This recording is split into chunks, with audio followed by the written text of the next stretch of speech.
Le prochain message auquel je vais répondre est celui de Dominique. Pareil, je ne sais pas si Dominique est dans la salle, mais finalement, peu importe. Voici ce que Dominique m'écrit. Monsieur Bueno, vous qui savez tout et êtes très intelligent... Il est quand même... Si, vous êtes très intelligent. Est-ce que vous pouvez nous expliquer l'économie? Question très intéressante de Dominique, parce que c'est vrai que l'économie aujourd'hui c'est complexifié, donc on peut à bon droit se sentir un petit peu perdu. Même si la dernière crise a très clairement montré qu'on ne pouvait plus fonder une économie moderne exclusivement sur la feta.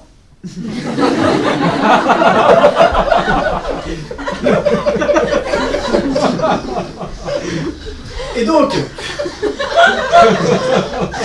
on va fournir des respirateurs bientôt.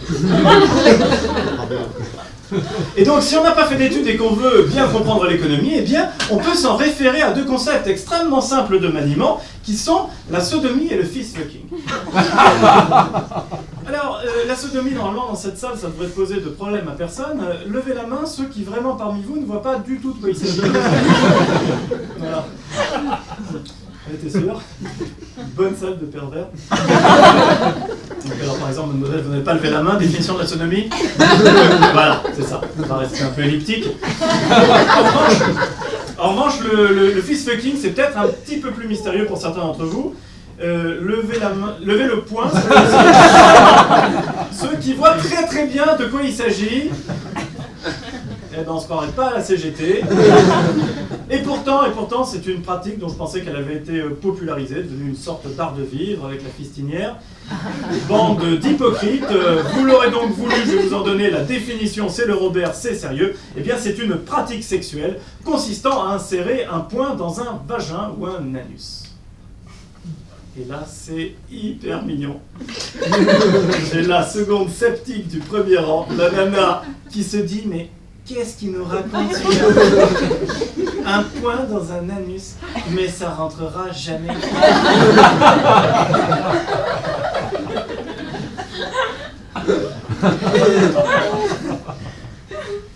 Et si, malheureusement, mademoiselle, ça rentre.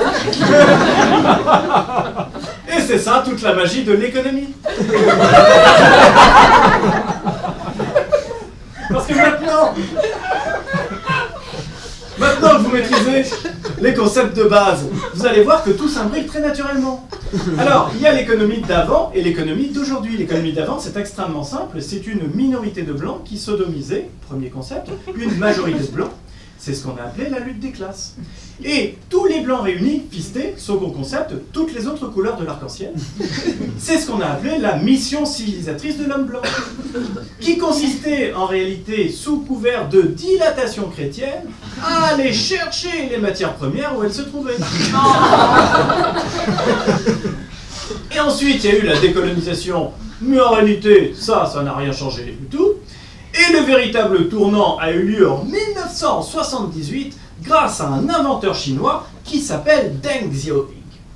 Alors, qu'est-ce qu'il a inventé ce monsieur Xiaoping? Quelque chose de très intéressant qui s'appelle l'économie socialiste de marché. Oui, c'est ça qui est intéressant, c'est socialiste de marché. C'est comme si on disait un antisémitisme sioniste.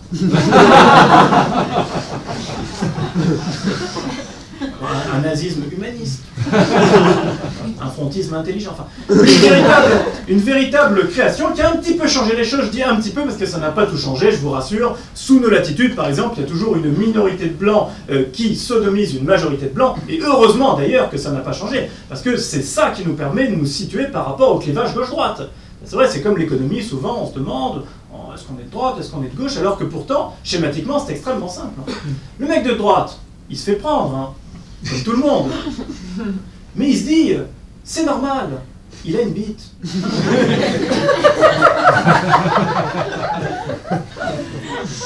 Et parfois, il s'aperçoit que lui aussi il en a une.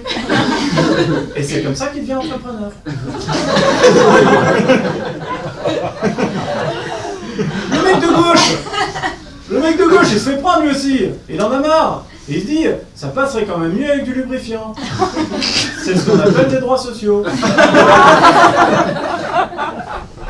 Alors attention à ne pas confondre du tout avec le mec d'extrême droite et le mec d'extrême gauche.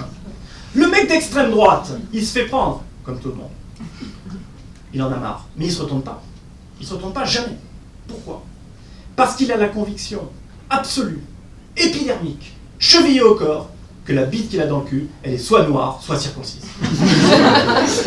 Alors après, on peut comprendre que psychologiquement, ça fasse encore plus mal. En réalité, il ne faut pas lui dire, mais il a surtout derrière lui une grosse blonde avec un gars de ceinture.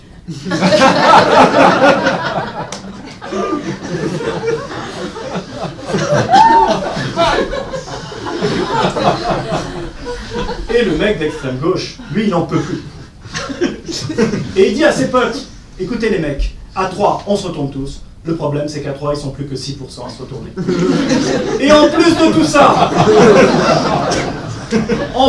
ça, maintenant, avec l'économie socialiste de marché, on a 1 milliard de Chinois qui se ramènent vers nous comme ça.